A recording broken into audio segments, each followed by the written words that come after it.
Pernah nggak sih kamu udah punya rencana tapi hasilnya malah nggak sesuai harapan? Misalnya jualan tapi sepi atau tiba-tiba rugi tanpa tahu kenapa. Nah, itu sebenarnya yang namanya resiko. Dan kita semua pasti pernah ngalamin. Tapi masalahnya banyak orang cuman bilang, ya udahlah nasib. padahal sebenarnya resiko itu bisa dihitung loh. Kita bisa tahu seberapa besar kemungkinan itu terjadi dan seberapa besar kerugiannya. Nah, disinilah pentingnya yang namanya pengukuran resiko. Jadi bukan cuma nebak-nebak, tapi kita benar-benar punya gambaran yang jelas sebelum ambil keputusan. Di pembahasan kali ini, kita bakal kupas tuntas tentang pengukuran resiko, mulai dari pengertian, prinsip, sampai cara ngukur dan prosesnya. Tenang aja, kita bahasnya santai dan gampang dipahami.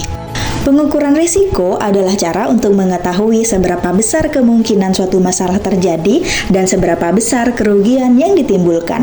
Jadi, kita tidak hanya menebak, tetapi mencoba menghitung atau memperkirakan risiko tersebut. Nah, sebagai contoh, kita bisa bayangin aja kalau nanti hujan, jualannya rugi. Tapi sebenarnya seberapa sering sih hujan itu terjadi? Dan kalau terjadi, nanti rugi berapa? Nah, terus diingat, dalam 10 hari, itu 2 harinya hujan. Setiap hujan, kamu rugi 20.000. Nah, di sini kamu sudah melakukan pengukuran risiko. Artinya, kamu menghitung kemungkinan. Kemungkinannya, 2 dari 10 hari sama dengan 20%. Dan menghitung kerugiannya, itu kerugiannya 50.000. Sebelum kita benar-benar mengukur resiko, ternyata kita tidak hanya bisa asal menghitung, ada beberapa aturan atau dasar yang harus kita pegang supaya hasilnya tidak salah. Nah, aturan-aturan inilah yang disebut sebagai prinsip-prinsip pengukuran resiko.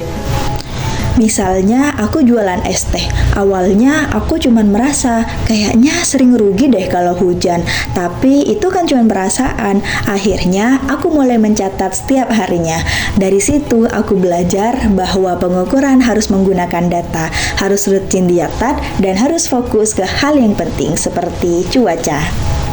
Nah, setelah kita tahu aturan dasarnya, sekarang pertanyaannya adalah bagaimana cara kita mengukur resiko itu?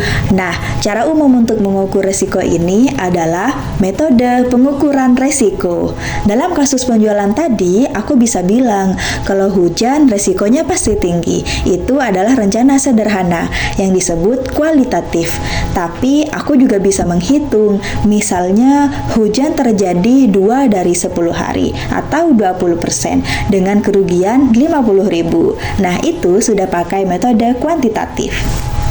Kalau metode itu cara umum, sekarang kita masuk ke bagian yang lebih detail, yaitu bagaimana cara menghitungnya secara lebih spesifik. Nah, disinilah kita menggunakan teknik pengukuran risiko. Misalnya, aku ingin tahu berapa rata-rata kerugian. Aku bisa hitung 20% kali 50.000 sama dengan 10.000. Ini disebut expected value. Atau aku bisa juga mengelompokkan risiko berdasarkan besar kecilnya dampak. Ini seperti risk matrix. Nah, setelah tahu prinsip, metode, dan teknik, sebenarnya semua itu tidak dilakukan secara acak, tapi ada langkah-langkahnya. Langkah-langkah inilah yang disebut sebagai proses pengukuran risiko. Dalam contoh tadi, pertama aku sadar ada resiko hujan, lalu aku cari tahu penyebabnya, kemudian aku hitung kemungkinan dan kerugiannya. Setelah itu, aku menilai risikonya, dan akhirnya aku ambil keputusan, misalnya mulai berjualan online. Jadi, dari semua penjelasan tadi, kita bisa lihat bahwa pengukuran risiko itu sebenarnya sederhana, asalkan dilakukan dengan cara yang tepat dan bertahap.